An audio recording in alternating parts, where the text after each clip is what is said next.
જાનવર સભા કરતી વખતે ખાસ ધ્યાન રાખો, એક જાનવર સામે બીજું જાનવર સભા ન કરો.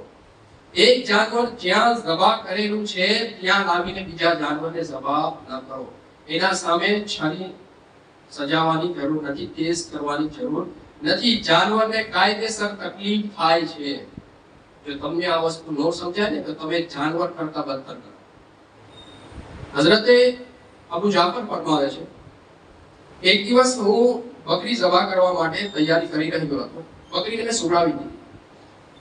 આ જ દરમિયાન હઝરત અય્યુબ સખ્તિયાની, એક અલ્લાહના બુઝુર્ગ વલી છે, ઘણા બધા મર્તબા વાળા, આપ તશરીફ લાવે છે. તો મેં હઝરતને જોઈને છરી મૂકી દીધી જમીન ઉપર અને હઝરતથી સલામ, દુઆ, ખૈર ખબર પૂછવા, વાત કરવા માંડી. મારું ધ્યાન હઝરત ઉપર છે, હઝરતનું ધ્યાન બકરી ઉપર છે. એ હઝરત અય્યુબ સખ્તિયાની કહે છે, હું જાફર જોતો આ બકરી શું કરી રહી છે?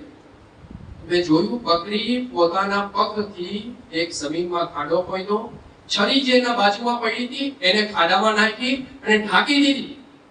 આ જોઈને હું ખૂબ જ હેરાન થયો. ત્યાર પછી મેં ઈરાદો કર્યો કે આજ પછી કોઈ દિવસ કોઈ જાનવરનો સવાલ નહીં.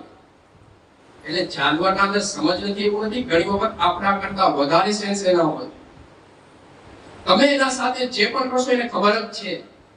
તમારે સમજી વિચારીને કે હું ઇન્સાન છું, મારે આના સાથે એવું કોઈ જુલ્મ કરવાનો નથી. જાનવર સભા કરો, એના માટે પહેલી વ્યવસ્થા કરો. એક જાનવર સભા થયું છે અને અહીંયા બીજું જાનવર પડ્યું છે, લોહી દેખાય છે, તો આપણે બીજું જાનવર અહીંયા નથી લઈ જાવ.